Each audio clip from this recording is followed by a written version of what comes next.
Vasudevaya. Om Namo Bhagavate Vasudevaya.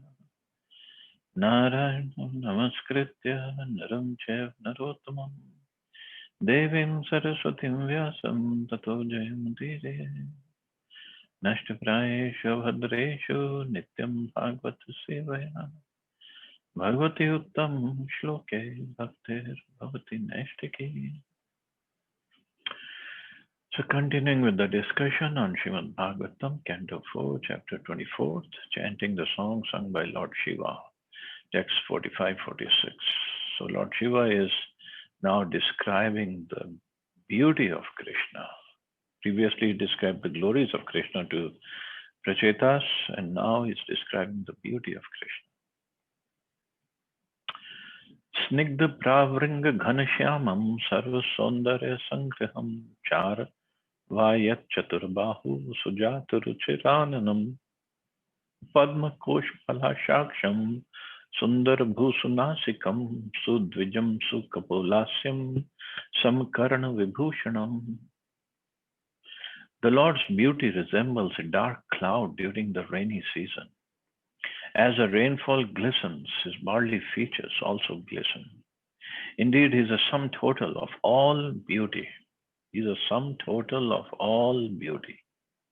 The Lord has 4 arms and an exquisitely beautiful face with eyes like lotus petals, a beautiful, highly raised nose, a mind-attracting smile, a beautiful forehead, and equally beautiful and fully decorated ears.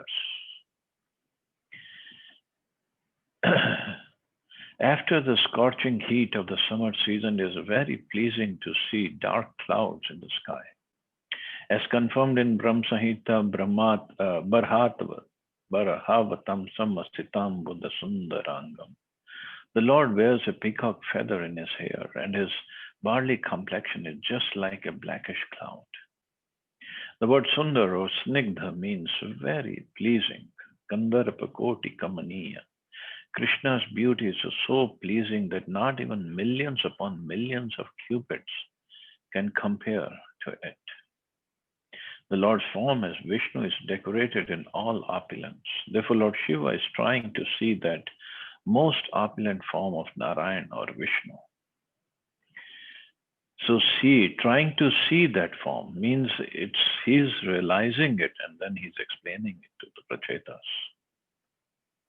Generally, the worship of the worship of the Lord begins with the worship of Narayan or Vishnu, whereas the worship of Lord Krishna and Radha is most confidential. Lord Narayan is worshipable by the Pancharatrik Vidhi or regulative principles, whereas Lord Krishna is worshipped by the Bhagavad Vidhi. So Pancharatrik Vidhi or regulative principles means following everything by the book. And Bhagavad Vidhi is serving with more love and spontaneousness. No one can worship the Lord in the Bhagavad Vidhi without going through the regulations of the Pancharatrik Vidhi. Actually, neophyte devotees worship the Lord according to the Pancharatrik Vidhi or the regulative principles enjoined in the Narad Pancharatra. Radha Krishna cannot be approached by the neophyte devotees. Therefore, temple worship according to the regulative principles is offered to Lakshmi Narayan. Although there may be a Radha Krishna Vigraha or form, the worship of the neophyte devotees is acceptable as Lakshmi Narayan worship. Worship according to Pancharatrik Vidhi is called Vidhi Marg, and worship according to Bhagavad Vidhi principles is called Rag Marg. The principles of Rag Marg are especially meant for devotees who are elevated to the Vrindavan platform.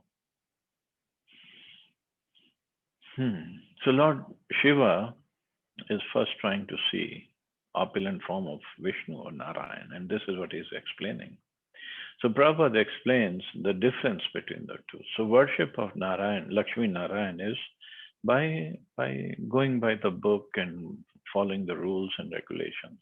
Of course, in worship of Radha and Krishna, it's not that one neglects the rules and regulations, but just so much of love or spontaneity is there that there is no awe and reverence when worshipping Radha and Krishna.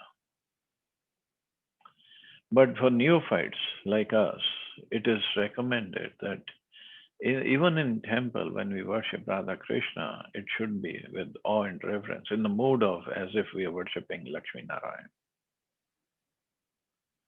So, so then we won't, or hopefully we won't commit offenses against the deities, because Bhagavad Vidhi or Rag Marg, Rag means with lots of love, but that love has to be genuine love, um, not just sahajya form of sentimentalism, a genuine love. So that one can attain only after following Vidhi Marg. Vidhi means following the rules and regulations, and slowly, one goes from faith to bhav and prem, that kind of stage. And we cannot imitate either the devotees who could be worshipping the deities in Rag Marg. Just like Sanatan Goswami, when he came to Vrindavan and he was living under different trees, and he was ordered by Chaitanya Mahaprabhu to write books on principles of devotional service. So one day he was in Mathura and he saw two beautiful boys. They were playing in the street. Especially out of these two, he was especially attracted by one boy, and he was looking, and towards when it became a little dark in the evening, then the both boys just ran home, and Sanatan Goswami followed them. And that was the house of Brahman, Purushottam Chaube.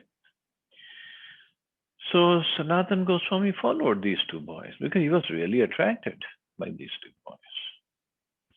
And when the both boys ran inside the house, they closed the door, and then Sanatan Goswami knocked on the door, and Chaubeji's wife opened, and Sanatan Goswami Baba was there. Sanatan Baba said, Maya, these two boys have come, and I'm looking for them.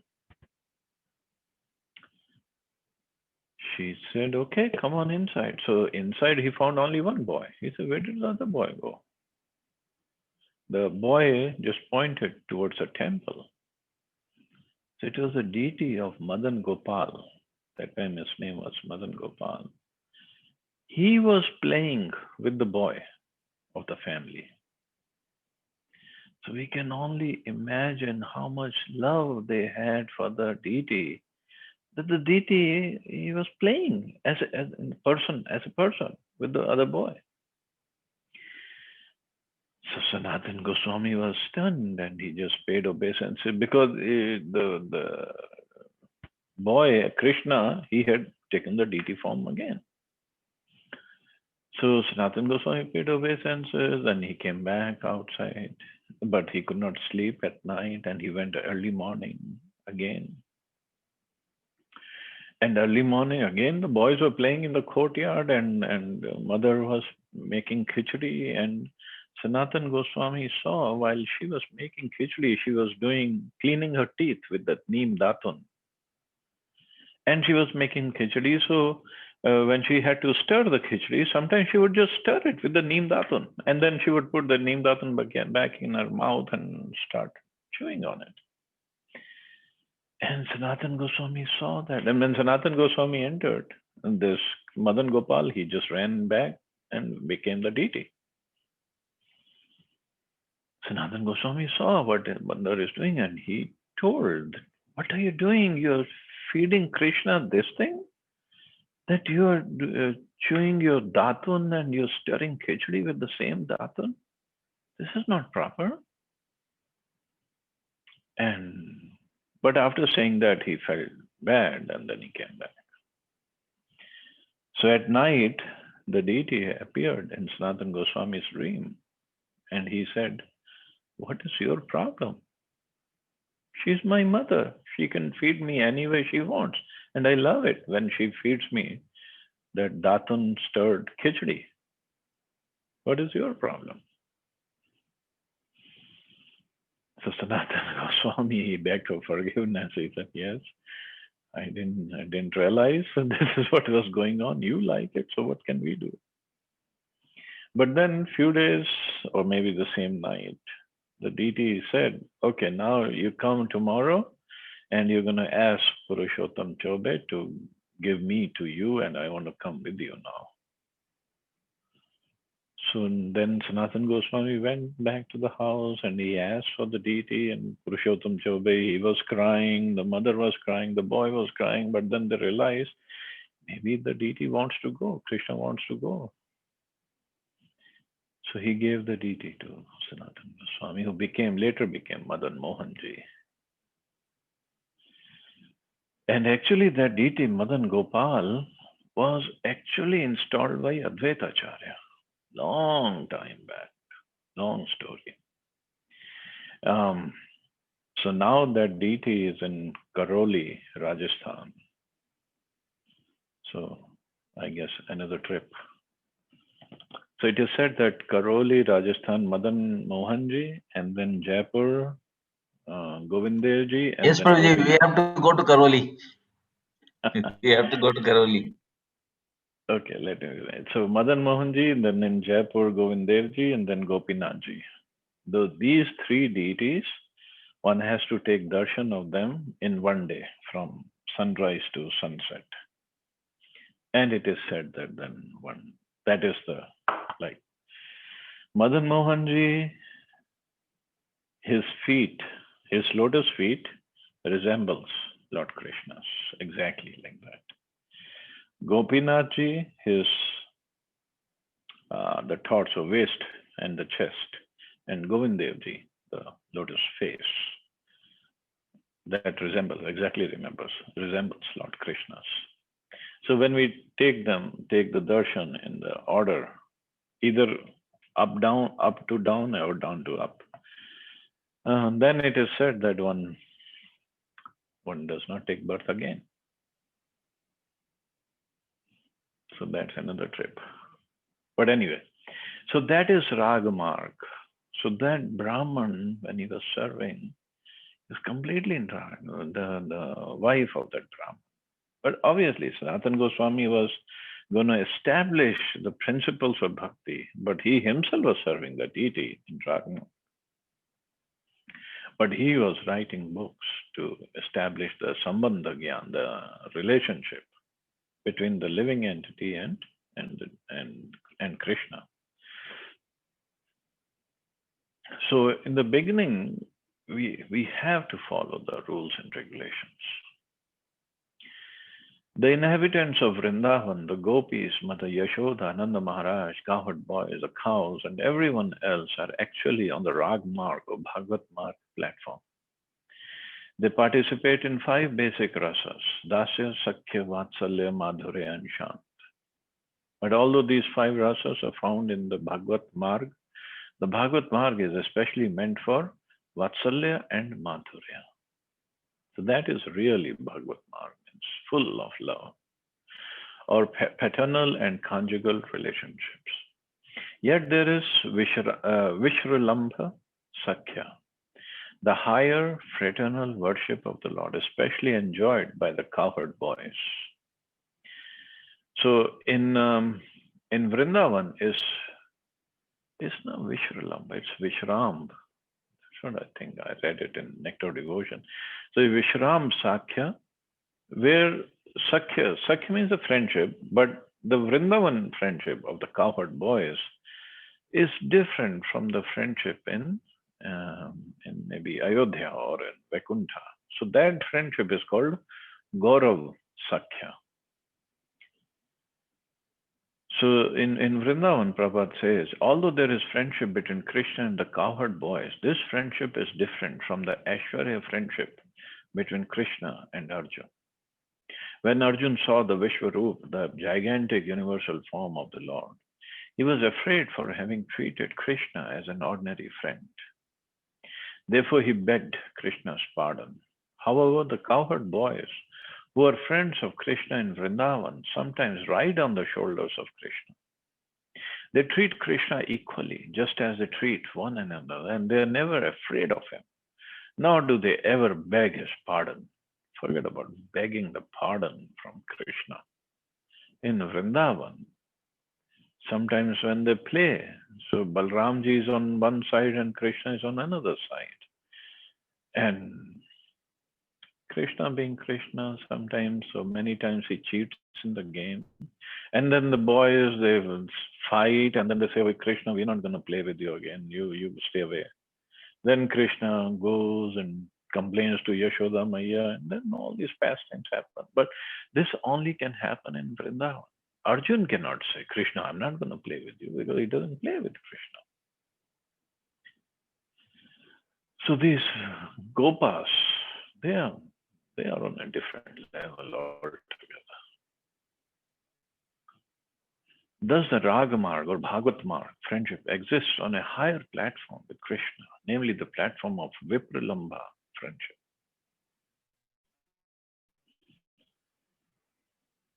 Paternal friendship, paternal service, and conjugal service are visible in the Vrindavan Ragamarg relationships. Without serving Krishna according to Vidhi Marg, regulative principles of Pancharatrik Vidhi, unscrupulous persons want to jump immediately to the Ragmarg principles. Such persons are called Sahajiyas. There are also demons who enjoy depicting Krishna and his pastimes with the gopis, taking advantage of Krishna by their licentious character. These demons who print books and write lyrics on the Ragmarg principles are surely on the way to hell. So those books and the lyrics, they sound very good for people who are not on the highest platform. But they sure are going to hell, describing Krishna's pastimes in a wrong way. Similarly, the painting behind me is somebody who doesn't have the right mentality, right consciousness. When he looks at this picture, he would say Krishna is just a lusty boy, having so many girlfriends and the queens. But that is because they don't understand the position of Krishna and the position of his devotees and the relationship between Krishna and his devotees.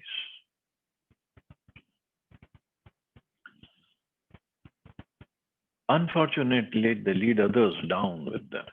Devotees in Krishna consciousness should be very careful to avoid such demons. One should strictly follow the Vidhi Marg regulative principles in the worship of Lakshmi Narayan.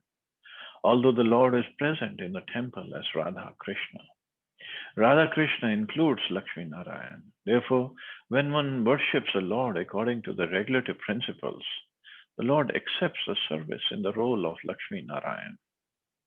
In the Nectar of Devotion, full instructions are given about the Vidhi Marg worship of Radha Krishna or Lakshmi Narayan. Although there are 64 kinds of offenses one can commit in Vidhi Marg worship, in Ragamarg worship there is no consideration of such offenses because the devotees on that platform are very much elevated and there is no question of offense. But if we do not follow the regulative principles on Vidhi Marg platform and keep our eyes trained to spot offenses, we will not make progress. So for us, Vidhi Marg, following the rules and regulations, to whatever extent, at home and obviously to whatever extent, in the temple we follow properly. In his description of Krishna's beauty, Lord Shiva uses the word Char Vayata Chatur Bahu Sujata Ruchirananam, indicating the beautiful four-armed form of Narayan or Vishnu. Those who worship Lord Krishna describe him as Sujata Ruchirananam. In the Vishnu Tattva, there are hundreds and thousands of millions of forms of the Supreme Lord. But of all these forms, the form of Krishna is the most beautiful. Thus, for those who worship Krishna, the word Sujata Ruchirananam is used. So beautiful beauty, how beautifully it is described. The four arms of Lord Vishnu have different purposes. The hands holding a lotus flower and conch shell are meant for the devotees, whereas the other two hands holding a disc and mace or club are meant for the demons. Actually, all of the Lord's arms are auspicious, whether they are holding conch shells and flowers or clubs and discs. The demons killed by Lord Vishnu's chakra, disc, and club are elevated to the spiritual world, just like the devotees who are protected by the hands holding the lotus flower and conch shell. However, the demons who are elevated to the spiritual world are situated in the impersonal Brahman effulgence, whereas the devotees are allowed to enter into the Vaikuntha planets. Those who are devotees of Lord Krishna are immediately elevated to the Golok Vrindavan planet. So there comes the difference. Although both demons and devotees, they enter Vaikuntha, but the demons who are killed by Krishna, they enter the Brahman effulgence. In fact, the yogis actually enter Brahman effulgence, but the demons who are killed by Krishna, they enter into the body of Krishna. So those demons who are killed by Krishna, who enter into the body of Krishna, then those souls never ever come out and take birth again. But they are stuck in the body. They are not serving Krishna. Krishna is not happy with them. But the devotees, they are elevated to Golok Vrindavan planet, and where they serve Krishna. There's a particular relationship with Krishna. There's a huge difference. The Lord's beauty is compared to rainfall because when the rain falls in the rainy season, it becomes more and more pleasing to the people. After the scorching heat of the summer season, the people enjoy the rainy season very much. Indeed, they even come out of their doors in the villages and enjoy the rainfall directly.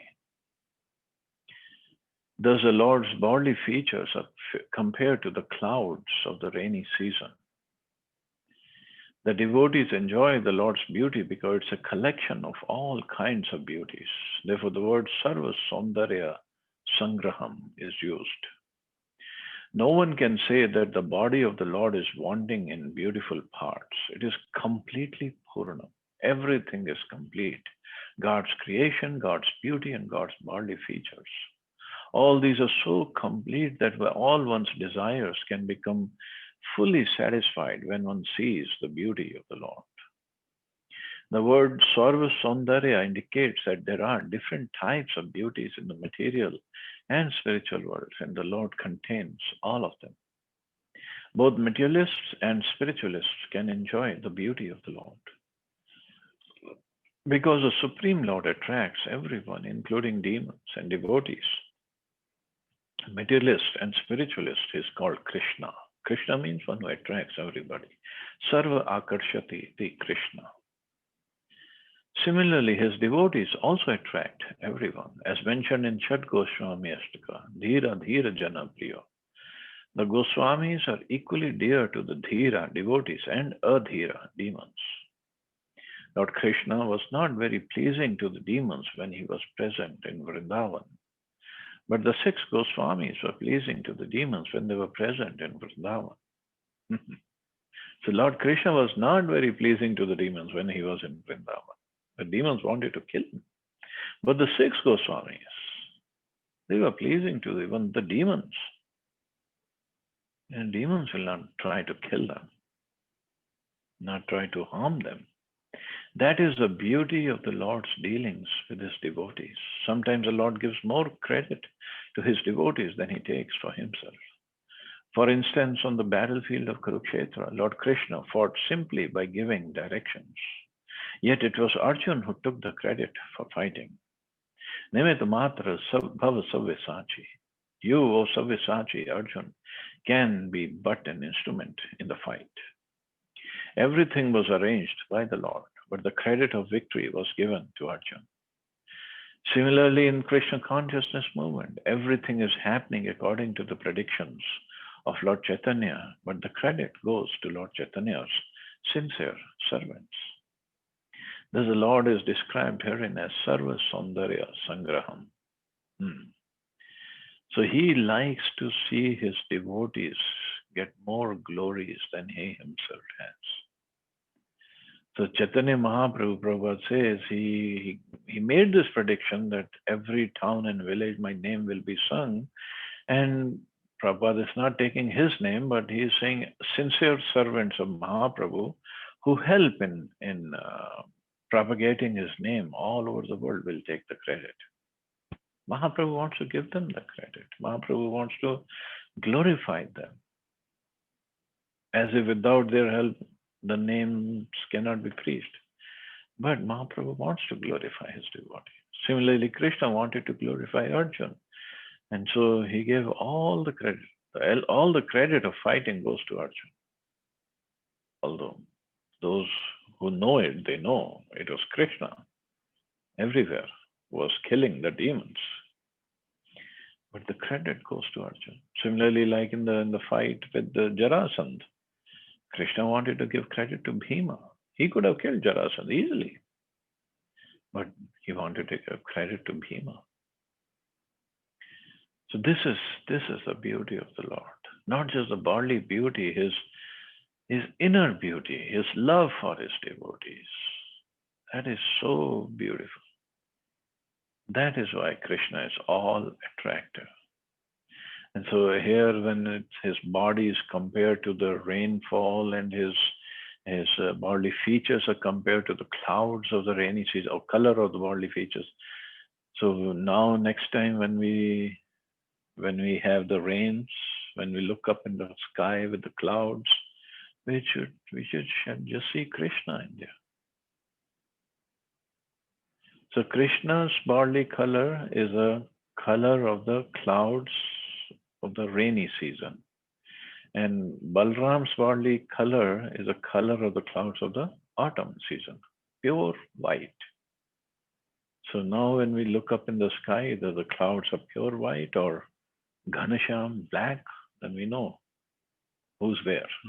We can remember Krishna and Balaram. Okay, so I guess we'll stop here. So today we did only 2 verses, but they're beautiful purports.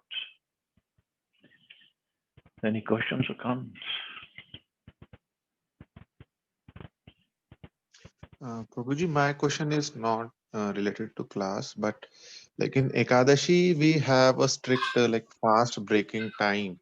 And I read somewhere if we don't break it in that, then demigods will take away all the all the benefits of Ekadashi fasting. Like, but on other side, we read like we should not be worried about the fruits. We should keep Ekadashi for the for Krishna and not for any benefits or any material benefits. So like how these 2 things are mapping. Like, well, we don't fast for material benefits. We fast for the pleasure of Krishna. But at the same time, we have to break the fast whenever it is scheduled. So if somehow we can't, that's a different story. But following the rules, that is a proper way. So we break at the right time. Even Maharaj Ambrish will read the story later on. And he broke the fast. He didn't break the fast. That was a technical loophole there. But the point was that we should break it at the right time. okay, so it is like we should follow the rules, but without any considering about like what is the goods and bads of it. We just follow because there are rules. We should follow them. We should have such We kind of just follow. Yeah, we just follow that. That's it.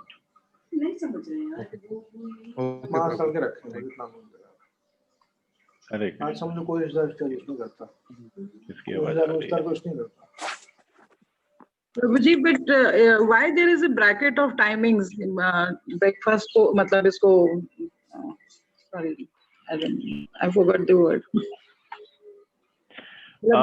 पारण का समय. Sorry, but क्यों ये break? Why there is a bracket? Why can't we any time we can break it? मतलब timings क्यों होते हैं? See, what I have understood was That is the time when the Dwadashi Tithi starts. Okay. So we cannot break the fast in Ekadashi Tithi, because that Tithi is different from sunrise or whatever. Mm-hmm. Although in Braj, now Braj Vasis are different. So they just break the fast at the sunrise. That's any time after sunrise they break. But we follow exactly, so the times are given. Okay. Hare Krishna. Thank you, Prabhuji. Hare Krishna. I heard somewhere, Prabhuji, that this Ekadashi, the duration of the Ekadashi fast is for 36 hours. So if we started from the sunrise on the day of the Ekadashi, that is 6:21, the 36 hours are completed at 6:21, which is the Paran time. No, then 24 hours will be completed. Actually, 36 hours is one Oh, night before one night Ekadashi, before the that, day of yes. Ekadashi, and the night of So Ekadashi.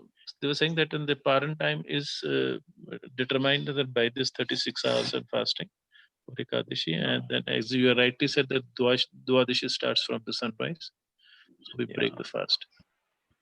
Is So that correct? exact timing of Dwadashi is all calculated. So that is how they come up with the, because once in a year it will come that breakfast time is around, say, 10 o'clock, 10 a.m. Once in the year it always happens like that. So then logically it was like, okay, Suryodaya is already done. But why 10? Because that's how it is calculated.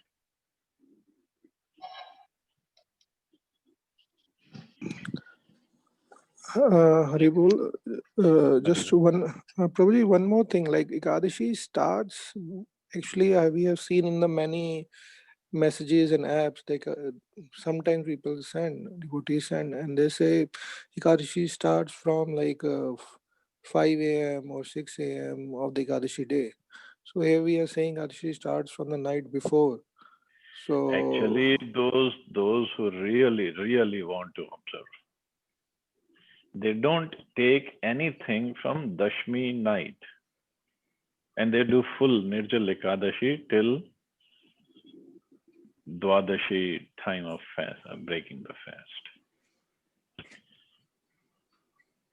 But Prabhupada didn't really stress on that. He said, okay, just from Ekadashi morning till Dwadashi morning. okay, bro. I think Prabhupada is good enough for us. That's why don't read anything else. And the devotees who do this 36 hours, they don't eat or drink anything, and they don't even sleep for 36 hours. So we cannot do that. I read somewhere like Prabhupada is saying better to eat something and serve instead of not having anything and just lying lazy.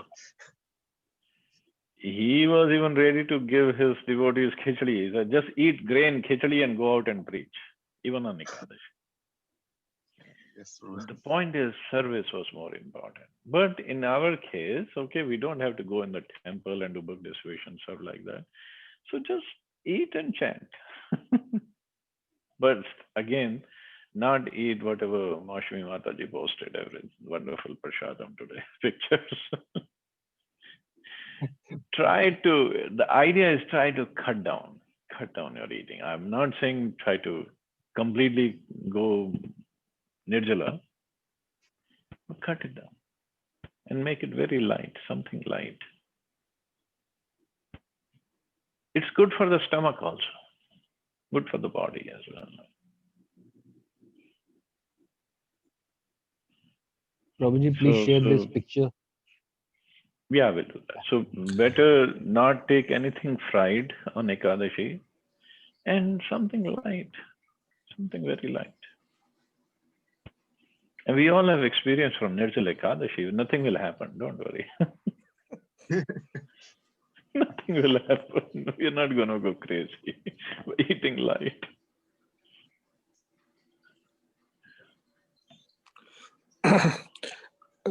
Prabhu, can I ask one more question unrelated to everything? Mm-hmm. In the 9 process of devotional service, The preaching is not explicitly mentioned as such. So how to understand, how Kirtanam, to, Kirtanam. okay. Preaching comes Kirtan. under Kirtanam. Yeah, Kirtan is glorifying the Lord, either by singing or by preaching. Okay, Prabhuji. Thank you, Prabhu. Good. Thank you, Prabhuji. Okay. Hare Krishna. Thank you, Mata. You all have a wonderful Ekadashi. Hare Krishna. Thank you, Jai Shri Prabhuji. Thank Hare you. Krishna. Hey, Jai Srila Krishna Prabhupada. Prabhuji, thank you very Jai much. Hare Krishna, Jai Shri Prabhuji. Prabhupada. Hare Krishna.